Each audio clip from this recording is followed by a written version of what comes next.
दिया, अब मरो सब। प्रकृति माँ, ये हमारी गलती नहीं, हमारे मम्मी पापा की नहीं, नहीं हमारे दादा दादी की नहीं, हमारी परदादी की गलती है। हमें मत मारना प्लीज। किसने मुझे गुस्सा दिलाया? अब सबको खत्म कर दूंगी। फीडबैक लूप प्रकट हो। जो आज्ञा प्रकृति माँ।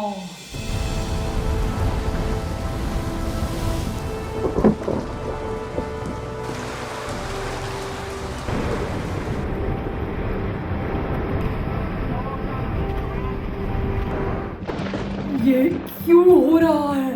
क्योंकि हम इंसान अपनी हरकतों से बाज नहीं आ रहे हैं। माँ प्रकृति का संयम टूट चुका है।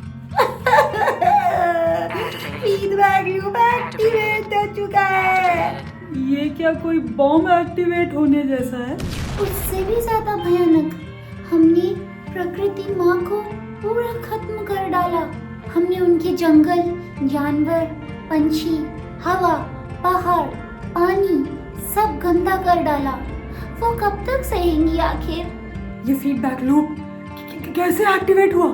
ग्लोबल वार्मिंग की वजह से वायुमंडल में ग्रीन हाउस गैसेस बहुत बढ़ चुकी है, जिसकी वजह से धरती का तापमान बहुत गर्म हो रहा है। हाँ, इसीलिए सर्दियों में भी बहुत गर्मी हो रही है। इसी गर्मी से ग्लेशियर्स जल्दी जल्दी पिघल रहे हैं और बर्फ के नीचे क्या होती है? काला पत्थर। जब सनलाइट उस काले पत्थर पे पड़ती है तो ये बर्फ और भी तेजी से पिघलने लग जाती है। और अब सुनो परमाफ्रॉस्ट के बारे में। हाँ, जमीन के बहुत बहुत नीचे बर्फीली मिट्टी है। उसमें बहुत सारे मरे हुए जानवर और पेड़ पड़े हुए थे जो अभी तक बर्फ की वजह से डिकम्पोज नहीं हुए थे। लेकिन हीट से अब ये सब सड़के गलने लगा है और इसीलिए सबसे dangerous green house gas methane release कर रहा है ना? मीथेन एक है कौनो गैस? हाँ दादी, ये कार्बन डाइऑक्साइड से भी 84% ज्यादा गर्मी बढ़ा रही है धरती के ऊपर। और बस यही नहीं, दलदल की जमीन भी गर्मी के कारण बहुत जल्दी सूख रही है और उसमें फंसी हुई गैस जो है वो भी निकल रही है बाहर। क्या वो भी कार्बन डाइऑक्साइड की दादी, अब मेरा मतलब मीथेन गैस है? हाँ, अब मैं समझा। इसी पैटर्न के एक्टिवेट होने की वजह से जंगल आग पकड़ लेते हैं, पेड़ की लकड़ी जलने लगती है। हाँ, और जब लकड़ी जलती है तो कार्बन डाइऑक्साइड निकलता है।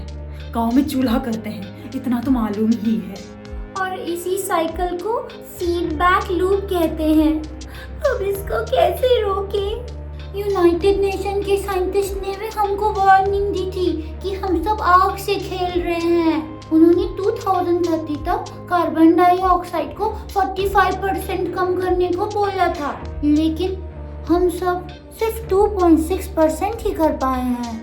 अरे नहीं, इसका मतलब सिर्फ 5 साल बाकी है।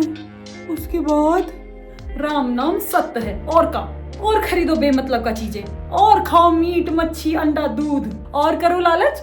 अब देखे, छठे मास एक्सटेंशन के लिए तैयार हो जाओ। लेकिन हम भोले भाले बच्चे हैं, हम तो इस धरती पे सिर्फ 8-10 साल पहले आए, हमारी क्या गलती है? तुम सबके पास अब बहुत थोड़ा सा समय बाकी रह गया है। मेरा असली रूप ना ही देखो तो ही बेहतर। हम जो बन पड़ेगा करेंगे। हम बड़ों की गलती सुधारेंगे। काश मैं कुछ कर पाती मेरे बच्चों, पर मैं सिर्फ तुम्हारी ही माँ तो नहीं ना, उन करोड़ों पशु पक्षियों, पेड़ों की भी माँ हूँ जिनको तुमने कभी भोजन समझकर मारा, कभी उनको जहर दिया, कभी उनको जंगल में जिंदा जला दिया, कभी उनकी खाल खींची, कभी कैदी बनाया और कभी बलात्कार तक किया। मैं माँ हूँ और अपने हर बच्चे के साथ न्याय ही करूँगी।